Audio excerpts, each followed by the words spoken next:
అంతేకాదు మళ్ళీ అంటాడు రెడ్ బుక్ గురించి మాట్లాడతా.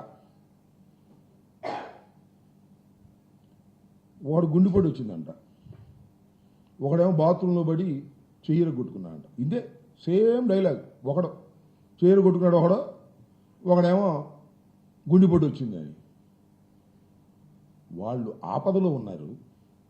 ఒకరు బాత్రూంలో పడి చెయ్యి ఇరిగిపోయింది అనుకోండి, ఒక ఆయనకేమో నిజంగానే గుండెపోటు వచ్చింది, ఆపరేషన్ కూడా చేయించారు. ఈ రెడ్ బుక్ చూసి వచ్చిందంట. ఇవాళ రాష్ట్రంలో ఉండి కింద పడిపోయిన వాళ్ళు లేదా గుండెపోటు వచ్చిన వాళ్ళు నీ రెడ్ బుక్ చూసి వచ్చినట్ట. నాకు అర్థం కాలేదు, నాకు అర్థం కాక అడుగుతా ఉన్నా. ఏం మాటలు ఇవి? దాన్నే ఒళ్ళు బలిసిన మాటలు అంటున్నాను నేను ఇక్కడ. ఒళ్ళు బలిసి మాట్లాడుతున్నారు మీరు. నారా లోకేష్ గారు కాస్త తగ్గించుకోండి. ఇది సరైనటువంటి విధానం కాదు. ఒక మానవీయ కోణం లేకోకుండా మీరు మాట్లాడుతున్నారు. ఆసుపత్రిలో ఉండి గుండెపోటు వచ్చి ఎవరికైనా వస్తుంది, రేపు నీకు వస్తుంది, ఎల్లుండి నాకు వస్తుంది. ఎవరు చెప్తాడు గుండెపోటు? దానికి నువ్వు బ్రహ్మాండంగా దాన్ని కూడా ఒక అమానవీయ కోణంలో మాట్లాడేటటువంటి ప్రయత్నం చేస్తున్నావంటే నీకు ఎంతగా కళ్ళు నెత్తికెచ్చాయో నాకు అర్థం కావడంలా. అధికారం శాశ్వతం కాదు. నేను 89లో శాసనసభ్యుడిగా ఎన్నికయ్యా. ఇన్నిసార్లు ఓడిపోయాం, ఎన్నిసార్లు గెలిచాం. అధికారం చూశాం, అధికారం లేని సమయం చూశాం. కానీ నువ్వు మాత్రం అధికారాన్ని చూసి ఏదో వికటాట్టహాసం చేసేటటువంటి కార్యక్రమాలు దయచేసి చెయ్యవద్దు నారా లోకేష్ గారు అని మనవి చేస్తున్నా. దమ్ముంటే తీసుకురా స్వామి, మంచి మంచి కంపెనీలు తీసుకురా. దావోసెలు తీసుకురా అంటే దావోసెల్ని ఉట్టి చేలుతూ వచ్చారు నాన్న బాబు కొడుకులు ఇద్దరును. ఇవాళ జగన్మోహన్ రెడ్డి గారి గురించి మాట్లాడేటువంటి ప్రయత్నం చేస్తున్నారు. ఇంకో మాట అంటున్నాడు జగన్మోహన్ రెడ్డి గారు అంట, నేను ఎవరితో మాట్లాడ్డంట, కార్యకర్తలు కూడా కలవడంట. అయ్యా, పులివెందుల్లో రాజశేఖర్ గారి కుటుంబం ఓడిపోయిన సందర్భం లేదని మనం చేస్తున్నా. జగన్మోహన్ రెడ్డి గారు కార్యకర్తలతో కలవడట, ఈయన మాత్రం రోజు కార్యకర్తలు కలుస్తాడు.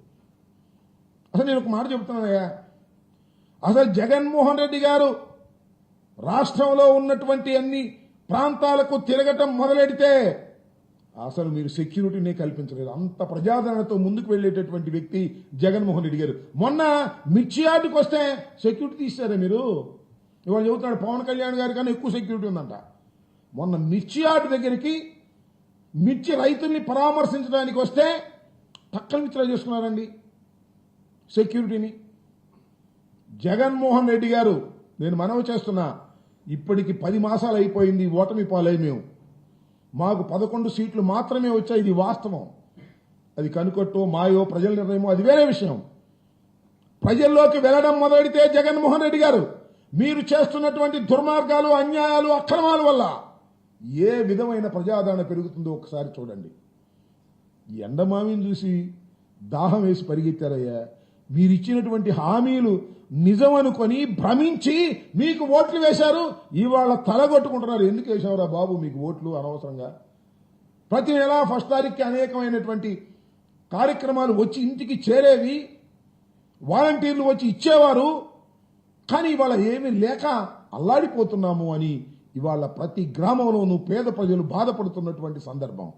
జగన్మోహన్ రెడ్డి గారు పెళ్లికి వెళ్తేనే అంతమంది వస్తున్నారే, జగన్మోహన్ రెడ్డి గారు కార్యక్రమానికి వెళ్తేనే అంతమంది వస్తున్నారే.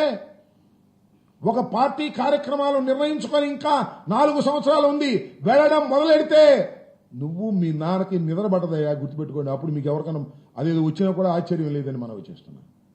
అలాంటి జగన్మోహన్ రెడ్డి గారి ప్రజా నాయకత్వంలో అలాంటి బలం ఉన్నటువంటి జగన్మోహన్ రెడ్డి గారి గురించి అవాకులు చవాకులు ఇష్టం వచ్చినట్టుగా మీరు మాట్లాడేటటువంటి ప్రయత్నం చేస్తున్నారు. విజనరీ ప్రిజనరీ అని మీ నాన్న వెళ్ళి 53 రోజులు ఉన్న విషయాన్ని మర్చిపోయావు. మీ నాన్న 53 రోజులు జైల్లో ఉంటే అడ్రస్ లేకుండా పోయావు. నువ్వు ఢిల్లీ పారిపోయావు, ఎక్కడున్నావో తెలియదు.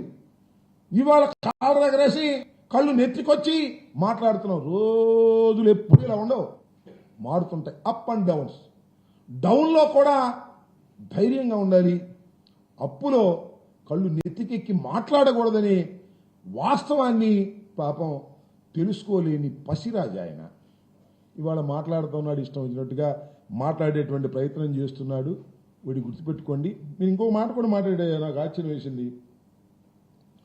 ఎవరు అడిగారు ధరల గురించి, పంటల గురించి. ఈ సంవత్సరం పంటలంట బాగా దిగుబడి బాగా పెరిగిందంట, అందుకని ధరలు పడిపోయినాయి అంట. ఎక్కడ పెరిగినాయా పశురాజా, నాయన లోకేష్ రాజా? ఎక్కడ పెరిగి ఉత్పత్తులు ఎక్కడ పెరిగినాయి? ధాన్యం పెరిగిందా? మిర్చి పెరిగిందా? పత్తి పెరిగిందా? ఏది పెరగలేదు. ఉత్పత్తులు ఏమీ పెరగలా. మీ అసమర్థత వలన, మీరు ఇంటర్వ్యూన్ కానందు వలన ధరలు పడిపోయాయి. రైతులు గగ్గోలు పెడుతున్నారు.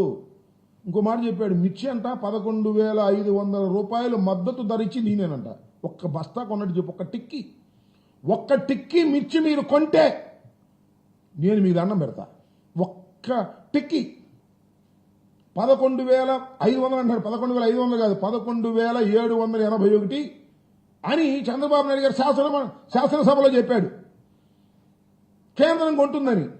ఒక్క టిక్కీ కొన్నట్టు చూపించండి నాకు, గుంటూరు మిర్చి యార్డులో కానీ లేకపోతే మరొక చోట కానీ ఒక్క టిక్కెట్ కొనకొనలా. ఈనాడు ఆంధ్రజ్యోతిలో మాత్రం ఫ్రంట్ పేజీలు వేసుకునేటువంటి కార్యక్రమాలు చేస్తున్నారు. మొన్న ఎవరూ చెప్పలేదండి పాపం. రైతులు దించారు, దించితే 7,000కి 8,000కి అడుగుతున్నారంట క్వింటాలు. రోడ్డు మీదకి వచ్చి నుంచున్నారు. మేము ఏం చేయాలి అని ధర్నా చేశారు. పోలీసులు పెట్టి నెట్టించారు. మీరు ఇవాళ మీరు ఈ కౌరులు చెబుతున్నారు ఆయన లోకేష్ గారు, ఇది మితిమీరినటువంటి అహంకారంతో మీరు చేస్తున్నటువంటి పనులు. అదేమంటే రెడ్ బుక్, అవును రెడ్ బుక్ తప్పే ఉంది. ఎవరు అడిగారు, ఏమండి పోలీసులంతా మీ రెడ్ బుక్ రాజ్యాంగాన్ని అమలు చేస్తున్నారంట కదా అంటే, తప్పే ఉంది రెడ్ బుక్ రాజ్యాంగాన్ని అమలు చేస్తే. రెడ్ బుక్లో ఏమి రాశాం? ఎవరు తప్పు చేస్తే వాళ్ళని శిక్షించాలని రాశాంట. అది రెడ్ బుక్లో రాయటం ఎందుకు? ఎవరు తప్పు చేస్తే వాళ్ళని శిక్షించాలని చట్టాలు చెబుతున్నాయి కదా, కొత్త చట్టాలు ఏమి రాస్తా ఉన్నాయి? నాకు అర్థం కాల. నీకు పిచ్చెక్కి కాకపోతే, ఊళ్ళు బలిసి కాకపోతే రెడ్ బుక్లో పేర్లు రాస్తా అంట. ప్రాజెక్టులకు అడ్డం వస్తే రెడ్ బుక్లో పేర్లు రాస్తా. రెడ్ బుక్లో పెట్టి బెదిరించాలనేటువంటి ప్రయత్నం ఇవాళ నారా చంద్రబాబు నాయుడు గారి ఏకైక కుమారుడైనటువంటి మన నారా లోకేష్ గారు విర్రవీగి మాట్లాడుతున్నటువంటి సందర్భాలు మనం ఈ సందర్భంలో గుర్తు చేసుకోవాలి. ఇలాంటి పిచ్చి డైలాగులు చేసి ప్రజల దగ్గర ఏదో పొందాలని అనుకుంటే మాత్రం అది సరైనటువంటి ప్రయత్నం కాదని నారా లోకేష్ గారు తెలుసుకోవాలి. ఆయన ఎప్పుడు ఇలాగే ఉండదనే విషయాన్ని కూడా మీరు గమనించాలని కూడా ఈ సందర్భంగా మనవి చేస్తున్నాను. ఊరికినే అధికారం దొరికింది, మైక్ దొరికిందని విచ్చలవిడిగా మాట్లాడద్దు. మాట్లాడడం మంచి పద్ధతి కాదు అని వారికి సవినయంగా, ఆ పసిరాజాకి, ఆ పప్పు రాజాకి నేను సవినయంగా హెచ్చరిక చేస్తున్నాను.